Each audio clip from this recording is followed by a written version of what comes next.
میرے دوستو، بزرگ عزیزو، اللہ تعالیٰ کی ذات عالی سے فائدے اٹھانے کے دو راستے ہیں۔ اللہ کی ذات عالی سے فائدے اٹھانے کے دو راستے ہیں۔ ایک راستہ ہے کائنات کے ذریعے قدرت سے فائدہ اٹھانا۔ ایک راستہ ہے کائنات کے ذریعے قدرت سے فائدہ اٹھانا، جس پر اس زمانے میں اللہ کو نہ ماننے والے اور اللہ کو ماننے والے سب لگے ہوئے ہیں۔ اللہ کو نہ ماننے والے اور ماننے والے سب لگے ہوئے ہیں۔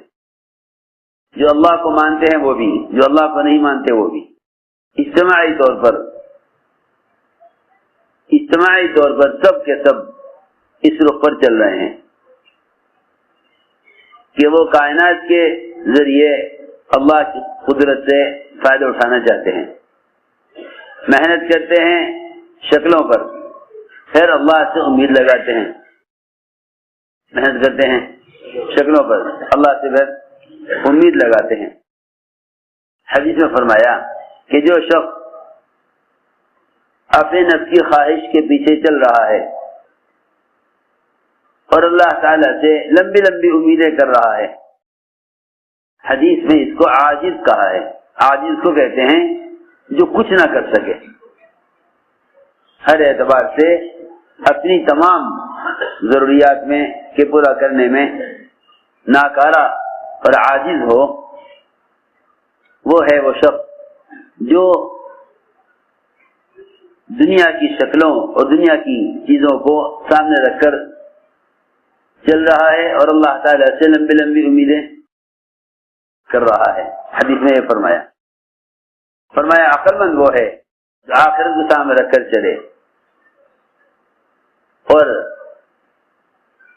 دنیا کی زندگی کے بعد کے لیے تیاری کرے۔ اس کو فرمایا حدیث میں کہ یہ آدمی عقل مند اور سمجھدار ہے۔ اور جو شخص جس نے اپنے آپ کو تابع کر دیا دنیا کی شکلوں کے، دنیا کی چیزوں کے، محنت کوشش ساری شکلوں پر اور امید لگائے بیٹھا ہے، کسے؟ اللہ سے۔ میری بات توجہ سننا، اس زمانے میں مسلمان اللہ کی ذات سے ہونے کی امید پر، اللہ کی ذات سے ہونے کی امید پر شکلوں پر محنت میں لگے ہوئے ہیں۔ تاجر ہے، یوں سمجھتا ہے کہ صحیح بات یہ ہے کہ محنت کروں تجارت پر، امید کروں اللہ سے۔ کاشتکار ہے، اس رخ پر چل رہا، محنت کروں زراعت پر، امید کروں اللہ سے۔ حالانکہ یہ بات ممکن نہیں ہے، یہ بات ممکن نہیں ہے کہ انسان محنت تو کرے ایک رخ پر، امید کرے دوسرے رخ سے۔ میری بات ذرا توجہ سننی پڑے گی۔ سمجھتے تھے یہ ممکن نہیں ہے کہ آدمی محنت تو کرے ایک رخ پر اور امید کرے دوسرے رخ سے۔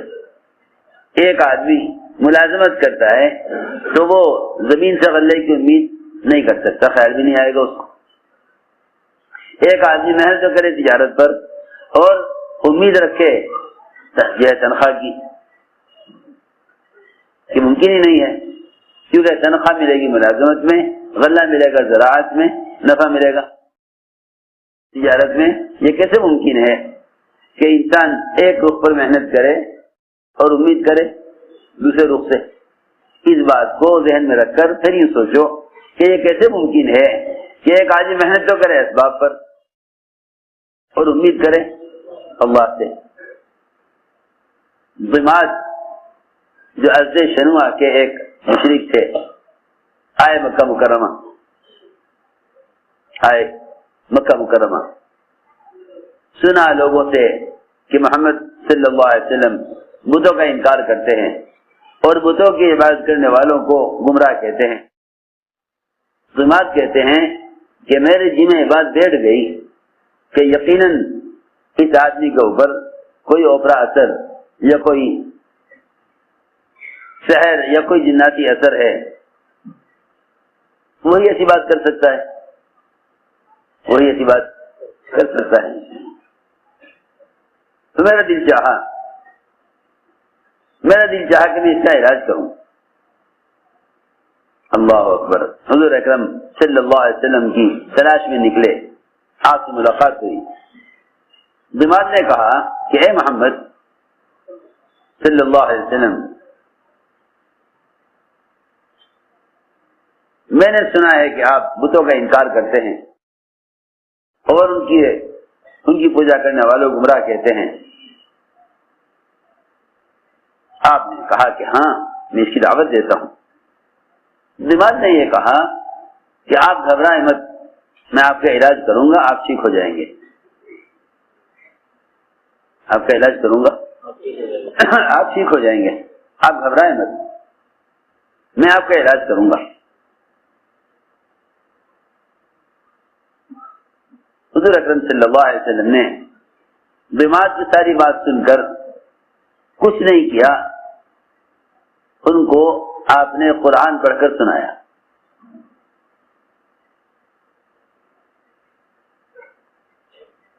دماغ کہتے ہیں, دماغ نے کہا کہ دیکھیے مجھے جو اصل اس واقعے سے بات کرنی تھی, دماغ نے کہا کہ میں آپ کا علاج کروں گا, اور میں نے بہت سو کا علاج کیا ہے, ان کو بھی میرے علاج سے شفا ہوئی. لیکن دماغ نے جو بات کہی وہ یہ کہا کہ میرے ذمے تو صرف کوشش کرنا ہے, شفا تو اللہ کے ہاتھ میں ہے. میرے ذمے تو صرف کوشش کرنا ہے, شفا اللہ کے ہاتھ میں ہے. ایک مشرک ابھی اسلام میں داخل نہیں ہوا, لیکن وہ یہ کہہ رہا کہ میرے ذمے تو صرف کوشش کرنا ہے, شفا اللہ کے ہاتھ میں ہے, وہ جس کو چاہتا ہے وہ شفا دیتا ہے. تو میں نے عرض کیا اس واقعے سے یہ سمجھانا چاہا کہ اگر مسلمان بھی یہ کرے کہ بھئی ہم کوشش تو کرتے ہیں ظاہری اسباب پر, باقی کامیابی اللہ کے ہاتھ میں ہے, کامیابی اللہ کے ہاتھ میں ہے, ہم تو ظاہری کوشش کرتے ہیں. تو میں سوچتا ہوں کہ ایک مشرک بھی یہ کہے کہ ہم ظاہری کوشش کرتے ہیں, شفا اللہ کے ہاتھ میں ہے. آپ نے ایک مشرک سے پوچھا کہ یہ بتاؤ, اگر تم پر کوئی نقصان تمہاری جان میں, مال میں, تمہاری پیداوار میں کوئی نقصان آ جائے تو تم اس نقصان کی تلافی کس سے کراتے ہو؟ نقصان کی تلافی کس سے کراتے ہو؟ تمہارے نقصان کو تمہارے کاروبار کے یا تمہاری جان و مال کے نقصان کا علاج, اس نقصان کی تلافی کون کرتا ہے؟ مشرک نے کہا کہ وہ اللہ کرتا ہے جو تنہ تنہا ہے, آسمانوں میں ہے. یہ مشرک نے جواب دیا. اس بات کو ذہن میں رکھ کر یہ سوچنا چاہیے کہ اگر مسلمان یہ کہے کہ بھئی ہم تو ظاہری اسباب میں کوشش کرتے ہیں, کامیابی تو اللہ کے ہاتھ میں ہے, اتنی بات پر تو مشرک بھی اتنی بات کو تو مشرک بھی اعتراف کر رہا ہے. پھر کیا فرق ہوا مسلمان اور غیر مسلم میں؟ ہمارے ایک ساتھی جن کو اولاد نہیں ہوتی تھی, کسی غیر مسلم ڈاکٹر کو دکھلایا, اس نے علاج کیا, علاج کر کے اس نے کہا کہ دیکھو بھائی میرا علاج کچھ نہیں ہے, میں نے جو کر دیا وہ ظاہری اسباب ہیں, اصل تو اوپر والا ہی جب اولاد دے گا تب اولاد ہوگی. یہ اس نے کہا غیر مسلم ڈاکٹر نے کہ جب اوپر والا ہی اولاد دے گا تو اولاد ملے گی, میں نے تو ظاہری اسباب, ظاہری کوشش کی ہے. تو سوال اس بات کا ہے کہ مشرک بھی یہ کہے اور مسلم بھی یہ کہے, فرق کیا ہوا؟ اس لیے میں نے عرض کیا آپ سے کہ ایک راستہ وہ ہے کہ جس پر اس زمانے میں مسلمان اور غیر مسلم سب کے سب اس راستے پر مشترک ہیں, اس راستے پر سب مجتمع ہو گئے کہ محنت تو کرو اسباب پر اور امید لگاؤ اللہ سے. تو ہم نے عرض کیا کہ دو راستے ہیں قدرت سے فائدہ اٹھانے کے. ایک راستہ کائنات کے ذریعے جس کو اسباب کہتے ہیں، ایک راستہ کائنات کے ذریعے جس کو اسباب کہتے ہیں، ایک راستہ اعمال کے ذریعے جس کو دین کہتے ہیں، ایک راستہ اعمال کے ذریعے جس کو دین کہتے ہیں۔ اللہ رب العزت نے جتنے وعدے کامیابی کے کیے ہیں وہ سارے وعدے عمل پر کیے ہیں۔ اسباب سے ایک مرتبہ نفع حاصل ہو جائے گا، وہ بھی غیر یقینی ہے، وہ بھی غیر یقینی ہے۔ اگر آپ یہ کہیں بھینس سبب ہے دودھ دینے کا، بھینس سبب ہے دودھ دینے کا، اللہ کے خزانوں سے دودھ لینے کے لیے بھینس ذریعہ ہے، اللہ کے خزانوں سے دودھ لینے کے لیے بھینس ذریعہ ہے۔ سنو، ایک دن ایسا بھی آ جاتا ہے کہ بھینس دودھ روک لیتی ہے، آج بھینس دودھ نہیں دے گی، اور اگر دے دیا ایک مرتبہ دے گی، دوبارہ نہیں دے گی۔ حضرت فرماتے تھے اعمال کے راستے سے جو اللہ کی ذات سے فائدہ اٹھانا چاہے گا، اللہ رب العزت اس کو اسباب میں بار بار بھی دیں گے اور بغیر اسباب کے بھی دیں گے اور کم اسباب میں زیادہ بھی دیں گے، کیونکہ اس نے عمل کو ذریعہ سمجھا، سبب کو ذریعہ نہیں سمجھا۔ سبب ذریعہ ہے استعمال کرنے کے اعتبار سے، سبب ذریعہ ہے استعمال کرنے کے اعتبار سے، سبب ذریعہ ہے استعمال کرنے کے اعتبار سے، سبب ذریعہ نہیں ہے اللہ کی ذات سے لینے کے اعتبار سے۔ سبب ذریعہ ہے استعمال کرنے کے اعتبار سے، سبب ذریعہ نہیں ہے اللہ کی ذات سے لینے کے اعتبار سے۔ اگر تم نے اللہ کی ذات سے لینے کے اعتبار سے سب کو ذریعہ سمجھا تو سنو، اس کا نقصان یہ ہوگا کہ اللہ تعالی دنیا میں دے کر نمٹا دیں گے، کیونکہ قرآن یہ کہتا ہے کہ جو دنیاوی منافع دنیا میں چاہیں گے ہم ان کو دنیا میں دے کر نمٹا دیں گے، اور جو منافع آخرت میں چاہیں گے ہم ان کو دونوں جگہ دیں گے، ہم ان کو دونوں جگہ دیں گے، دنیا بھی دیں گے آخرت میں بھی دیں گے۔ تو ہم نے عرض کیا کہ اسباب سے ایک مرتبہ ملے گا وہ بھی غیر یقینی ہے، اور عمل پر بار بار ملے گا اور یقینی ہے، عمل پر بار بار ملے گا اور یقینی ہے۔ حضرت مقداد رضی اللہ تعالیٰ عنہ فرماتے ہیں کہ حضور اکرم صلی اللہ علیہ وسلم عشاء کی نماز اپنی مسجد میں تاخیر سے پڑھ کر جایا کرتے تھے انصار کے پاس۔ یہاں عشاء کے بعد ملاقاتوں کا معمول نہیں ہے، کیونکہ ہم نے تبلیغ کو سب نے مل کر تنظیم بنا لیا۔ یہ نہیں کہ دعوت عبادت کو ایسا جمع کرو کہ جب تقاضا دعوت کا آئے تو دعوت میں، اور جب دعوت سے تقاضا فارغ ہو تو عبادت میں، کیونکہ میری بات یاد رکھو، اللہ رب العزت کے اپنے بندے کی طرف متوجہ ہونے کے، اللہ رب العزت کے محمد صلی اللہ علیہ وسلم کی طرف زیادہ متوجہ ہونے کے دو موقع ہیں، ایک دعوت، دوسرے عبادت۔ ہماری دعوت اور عبادت کی دونوں لائنیں اسباب کی وجہ سے متاثر ہیں۔ دکان کا تقاضا ہے نماز ضائع کر دے گا، دکان کا تقاضا ہے نماز ضائع کر دے گا، گھر کا تقاضا ہے دعوت کا تقاضے کو ضائع کر دے گا۔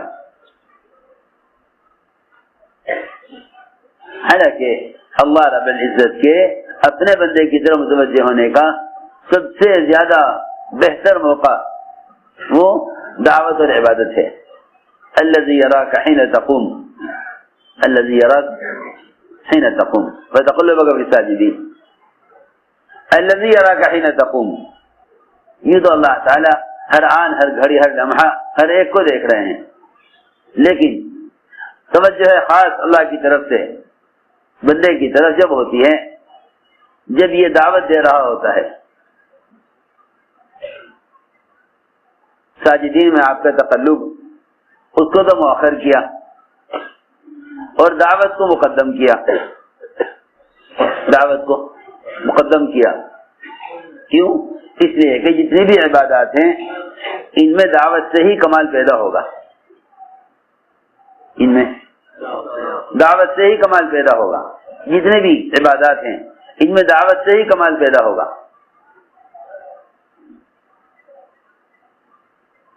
تو پہلے فرمایا الذی یراک حین تقوم، اللہ وہ ذات ہیں جو آپ کو اس وقت دیکھتی ہیں، اللہ تعالیٰ کو اس وقت دیکھتے ہیں جب آپ لوگوں میں بیان فرماتے ہیں۔ حین تقوم، حین تقوم، جب آپ بیان فرماتے ہیں لوگوں میں۔ وتقلبک فی الساجدین، اور دوسرے اللہ تعالیٰ آپ کو اس وقت دیکھتے ہیں جب آپ عبادت میں ہوتے ہیں، جب آپ عبادت میں ہوتے ہیں۔ میں نے عرض کیا یہ دو موقع اللہ کی رحمت کے سب سے زیادہ بندے کی طرف متوجہ ہونے کے ہیں۔ یہاں تک فرمایا کہ جو اللہ کے بندوں کو اللہ سے جوڑنے کی محنت کرتے ہیں وہی اللہ کی رحمت کے امیدوار بھی ہوتے ہیں، اللہ کی رحمت کے امیدوار ہوتے ہیں۔ صاف کہا قرآن نے، ان الذین آمنوا والذین ہاجروا وجاہدوا فی سبیل اللہ اولئک یرجون رحمت اللہ، اللہ کی رحمت کے امیدوار بھی یہی ہوتے ہیں۔ میں نے عرض کیا کہ حضور اکرم صلی اللہ علیہ وسلم کی مسجد میں عشاء کی نماز تاخیر سے ہوتی تھی،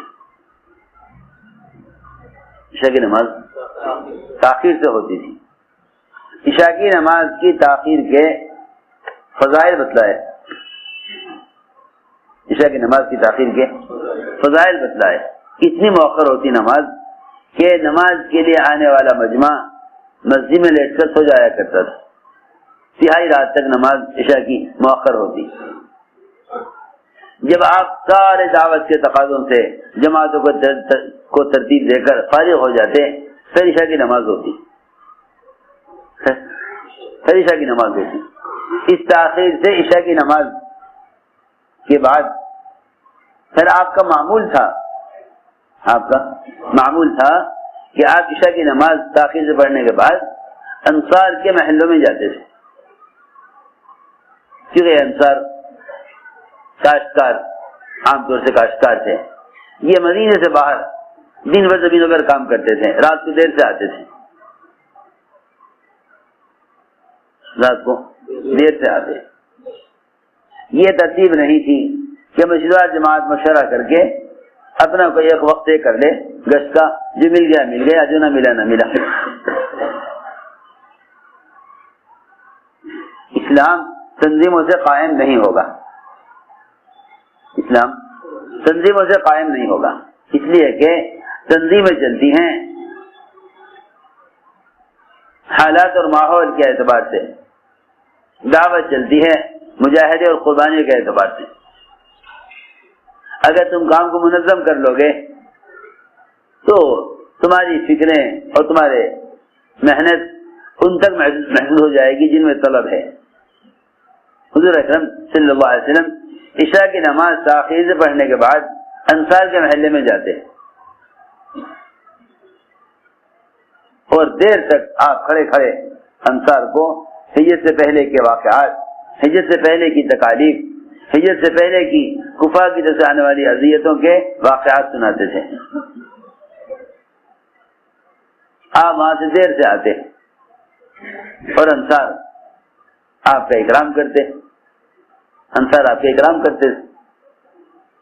حضرت بغداد فرماتے ہیں کہ ہمارا معمول یہ تھا کہ ہم حضور اکرم صلی اللہ علیہ وسلم کہ ہم بکریوں کا دودھ نکالتے تھے اور آپ کے لیے ایک پیالے میں دودھ ڈھک کر رکھ دیا کرتے تھے۔ جب آپ آتے تو اس میں سے آپ دودھ استعمال فرماتے. کہنے لگے کہ دودھ نکالا ہم نے بکریوں کا اور ساری بکریوں کا دودھ نکال لیا, کسی بکری میں دودھ باقی نہیں چھوڑا. ساری بکریوں سے ہم نے دودھ اچھی طرح نچوڑ لیا, سب دودھ پی لیا. ایک پیالے میں دودھ آپ کے لیے رکھ دیا گیا. میرے سارے ساتھی دودھ پی کے سو گئے. میرے سارے ساتھی دودھ پی کر سو گئے. میرے پاس شیطان آیا اور کہنے لگا اے مقداد, یہ تھوڑا سا دودھ رکھا ہوا ہے, حضور اکرم صلی اللہ علیہ وسلم تو انصار کے محلے میں گئے ہوئے ہیں, انصار یقیناً آپ کو کچھ کھلائیں گے پلائیں گے, تحفے میں کچھ دیں گے آپ کو, وہ کھلائے بغیر آپ کو بھیجیں گے نہیں. یہ تھوڑا سا دودھ ہے, اے مقداد یہ دودھ تو پی لے. فرماتے ہیں کہ شیطان کے کہنے پر میں نے دودھ پی لیا.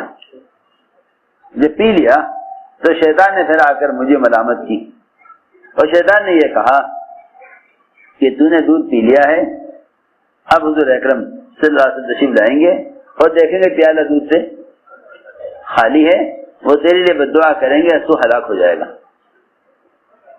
مقداد فرماتے ہیں میرے ساتھی دودھ پی کے سو گئے اور میں ساری رات کروٹیں لیتا رہا پریشان. آپ تشریف لائے رات کو دیر سے, سیدھے گڑھے پیالے کی طرف, پیالہ کھول کے دیکھا اس میں دودھ نہیں تھا. آپ دونوں ہاتھ اٹھائے دعا کے لیے. مقداد کہتے ہیں مجھے اپنی ہلاکت کا یقین ہو گیا, ہلاکت کو مجھے یقین ہو گیا. خیال آیا کہ آگے بڑھ کے سنوں تو صحیح کہ آپ دعا کس طرح کر رہے. فرماتے ہیں کہ میں نے پیچھے سے آ کر آپ کی دعا سنی تو آپ دعا فرما رہے تھے اللہم اطعم من اطعمنی واسق من سقانی. ہم یہ دعا جب پڑھتے ہیں جب کسی کے ہم کھانا کھاتے ہیں, آپ نے یہ دعا اس وقت پڑھی تھی جب آپ کا کھانا کوئی دوسرا کھا گیا,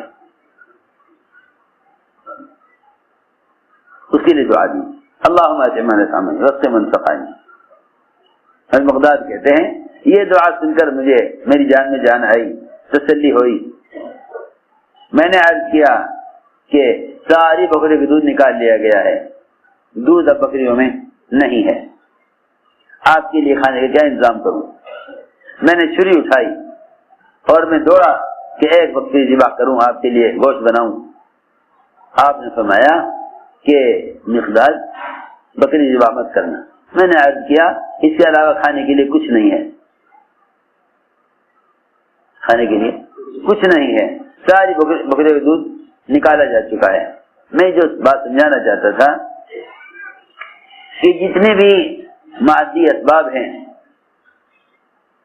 چاہے وہ کمائی کی شکل کے ہوں یا وہ زمین کی شکل میں ہوں یا وہ حیوانات کی شکل میں ہوں,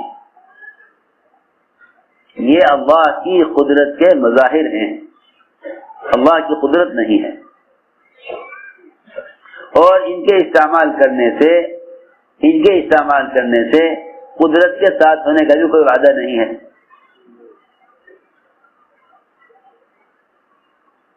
سنو میری بات توجہ سے, ان شکلوں کو محض اختیار کر لینے سے قدرت کے ساتھ ہونے کا بھی کہیں وعدہ نہیں ہے. اگر اللہ کی طرف سے سبب پر کوئی بھی وعدہ ہوتا, ایک وعدہ بھی کہیں ہوتا, تو دنیا میں لوگ اپنے اسباب میں ناکام نہ ہوتے ہیں, کیونکہ اللہ تعالیٰ وعدہ خلاف نہیں ہے. اکثریت کا اپنے اسباب میں ناکام ہونا یہ بتلا رہا ہے کہ سبب پر کامیابی کا وعدہ نہیں ہے, سبب پر کامیابی کا وعدہ نہیں ہے. بکری کے تھنوں سے دودھ کا نکلنا یہ اللہ تعالیٰ کی قدرت کا مظہر تو ہو سکتا ہے کہ وہ گوبر اور خون کے درمیان سے ایسا سفید دودھ نکالتے ہیں کہ جس میں ایک ہی جگہ سے, کہ جس کے اندر ذرہ برابر بھی خون اور گوبر کا اثر دودھ میں نہیں ہوتا. من بین فرث و دم, کہ وہ خون اور گوبر، ان دو کے درمیان سے دودھ نکالتے ہیں. یہ سارے کائنات کے نقشے یہ صرف اللہ کو پہچاننے کے لیے ہیں. لوگ اس دھوکے میں پڑے کہ یہ اللہ سے لینے کے راستے ہیں، حالانکہ صرف ان تمام شکلوں کا تعلق کس سے ہے؟ معرفت سے ہے، بس اللہ کو پہچاننے کے لیے. ان تمام شکلوں کا تعلق صرف اللہ کو پہچاننے سے ہے، اللہ کو پہچاننے سے ہے کہ یہ جو کچھ اللہ نے بنایا ہے تم بنا کے دکھلاؤ. تم کیونکہ بنانے سے عاجز ہو اس لیے بنانے والے کو مانو. یہ تھی بات. تم بنانے سے عاجز ہو اس لیے بنانے والے کو مان لو. اتنی سی بات ہے. اس لیے فرمایا لا یخلقوا ذبابا، سب کے سب مجتمع ہو جائیں، سارا سائنس ایک مکھی تیار نہیں کر سکتے، ایک مکھی تیار نہیں کر سکتے. جتنے بھی صنعت کار ہیں ان کو کسی مخلوق کے تیار کرنے میں بتوں کی طرح ناکارہ بتا رہا ہے قرآن. یہ ایسی بات ہے کہ یہاں بتوں کا ذکر کر کے کہا لا یخلقوا ذبابا. لا یخلقوا کا مطلب یہی نہیں جتنے بت ہیں، بلکہ تمہارے سامنے جتنی مادی شکلیں ہیں، جتنا سائنس ہے، سارا جمع ہو جائے ایک مکھی تیار نہیں کر سکتے. اگر سب بھی جمع ہو جائیں، جس طرح یہ اپنے اوپر سے مکھی اڑانے سے معذور ہیں. بتوں کی شکلیں فرماتے تھے ساری مادی شکلیں اسی طرح ناکارہ ہیں، ساری مادی شکلیں اسی طرح ناکارہ ہیں. فرماتے تھے جب تک ہر سبب کو حضرت کی بات، جب تک ہر سبب کو بتوں کی طرح ناکارہ نہیں سمجھو گے اس وقت تک عمل کا معیار قائم نہیں ہوگا. جب تک ہر سبب کو بتوں کی طرح ناکارہ نہیں سمجھو گے اس وقت تک عمل کا معیار قائم نہیں ہوگا.